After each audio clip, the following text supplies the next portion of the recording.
How many more bones will you crush? Now I'm the bad guy. She wouldn't even harm a fly. That Pokemon sure is bald, but he could be balder. Hi, and welcome back to Villain Review number 118, and today we are looking at Baldur from the 2018 game Boy of War. Baldur loses the pole more than a blind stripper, so today it's finally time to show him some love.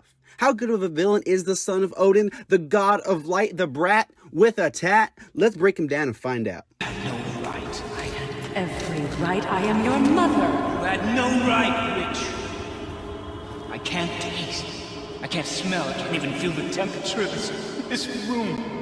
This man looks pretty intimidating, right? I agree, but just like all of us, he was at one point a baby who was prophesied to die a needless death that would also mark the beginning of Ragnarok, also known as like the end of the world. As we all know, babies are susceptible to all kinds of dangerous things, right? Werewolves, AK-47, spiders, alligators. So in order to protect baby Baldur from all the dangers of the outside world, his mother Freya cast a spell on him that prevented any harm from ever being done to him. Not feeling shit.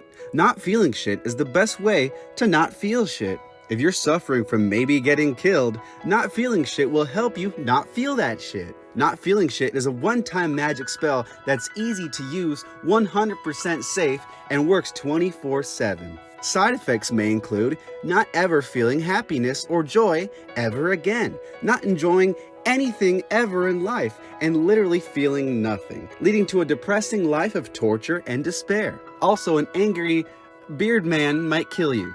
So yeah, do not take not feeling shit if you value your life, sanity, or happiness. Ask your doctor if not feeling shit is right for you. If you couldn't tell from that very real and impressive medical commercial, when Baldur's mom Freya said, "Don't feel anything," yeah, apparently that means literally anything. To the fact that he could no longer feel emotions, the taste of food, warmth, literally everything. Because of that, Baldur became rageful with his mother, blaming her for ruining his life. Baldur really has two main motives here: get revenge by killing his mom and finding a way to break the spell that she placed on him. It's a pretty simple motive, but it's one that makes a lot of sense. It reminds me a lot of Barbossa from Pirates because being not able to feel things, these two characters lose one of the fundamental things that makes humans human.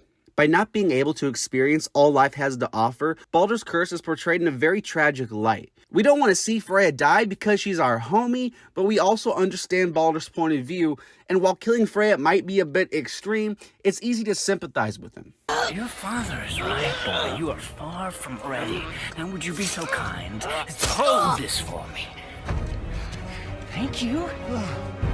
We all know that beep boop bop robot character who doesn't feel any emotions, but luckily that's not Baldur. For a character who can't feel anything, Baldur actually has a surprising amount of personality to him. I think, as always, a part of that is due to an amazing performance, but I also think that Baldur is a great take on the formula of villains who might not be able to relate to the emotions of others. Instead of being a more monotone and dry villain, Baldur feels like a character who knows he can't die, so he just takes advantage of it. Me being an average Joe, right? I'm not gonna pick a fight with some random dude walking down the street, but Baldur, why the heck not? What's the worst that can happen? He can't die, he can't feel pain, literally nothing can happen to him. Living life on the edge, we see that shine through with Baldur's personality. He picks fights with Kratos, knowing nothing about how strong he is. He straight up roasts Kratos all the time when he's having parenting drama. Again, because why not? He's untouchable. Kratos isn't gonna do shit because he can't, because nobody can. That being said, Baldur has a more sensitive and personal side that we only see rarely. A side that shows deep down just how much this guy is suffering. When he's down in hell seeing visions,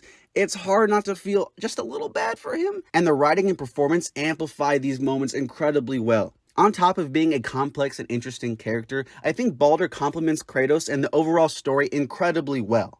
Not only does Baldur's own issues with his mom complement and parallel the game's themes of parenthood, but Baldur and his unique power set make him maybe the best foe Kratos has ever gone up against. Kratos is powerful, right? To say the least. We've seen him kill gods, we've seen him kill the gods of gods, and when you're that powerful, one of the easiest ways to raise the stakes is to make a villain who is even more powerful and just keep upping yourself, more powerful until Zeus himself is just this little child baby that can't fight. Like, if Kratos pulled up and the next villain was, like, I don't know, Yoshi or something like that, there's no stakes at all because Kratos is going to clean up. How do you fix this? Make a villain who can't die. A villain that doesn't have to be stronger than Kratos or all the other gods, but a villain where Kratos is 100% guaranteed problem-solving method of murder where it doesn't work. It's a genius move by Santa Monica, and I love the type of villain/hero dynamic Baldur and Kratos have in this game. That old body will give out. But before I end this, I want you to know one thing. I can't feel any of this. Baldur's first scene in this game is legendary. You can't deny that. Even Xbox fanboys say it's true. Even Jon Snow says it's true. It's fucking true. For most villains, I think one of the most important scenes is their introduction, and Baldur's is great.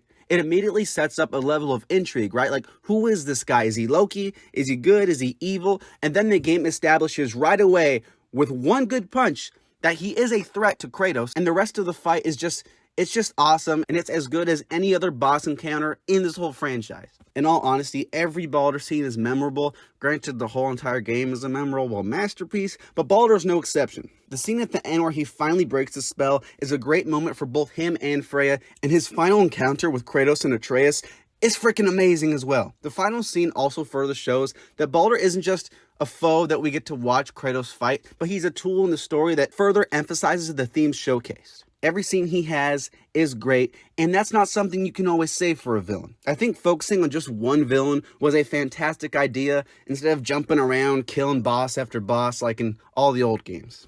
I rehearsed everything I ever wanted to say to you, every word, to make you understand exactly what you stole from me. While everything he does is justified from his own perspective, that doesn't mean he's a saint. He does some pretty awful things, if we're being honest. Yes, trying to kill his mom was just an act of revenge, but it's the refusal to even try and forgive that shows he's a little messed up. When the spell breaks and Baldur is set free, he's still not content. In his eyes, he has to kill his mom in order to feel whole. He also kidnaps Atreus, maybe tries to kill him at the end, I think, and has no problem trying to kill Kratos on multiple occasions. His motive might be justified, but his actions aren't. Killing your mom is never the answer, nor is murder, and that's a rock fact. What is that?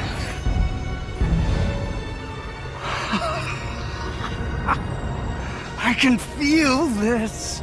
The origin and motive set Baldur up as a pretty tragic character, making it hard not to see where he's coming from. His personality is a great take on what it's like to not feel, and I love the role he plays in both the story and just as a villain in this franchise. His intro scene is one of the best a villain has ever had in gaming, if we're being honest, but it doesn't stop there either because all of his scenes are great. Yeah, we might not understand his struggle, but it's not hard to see that he's not a great dude, and he goes to some pretty dark places in the story. I'm gonna give Baldur a 9.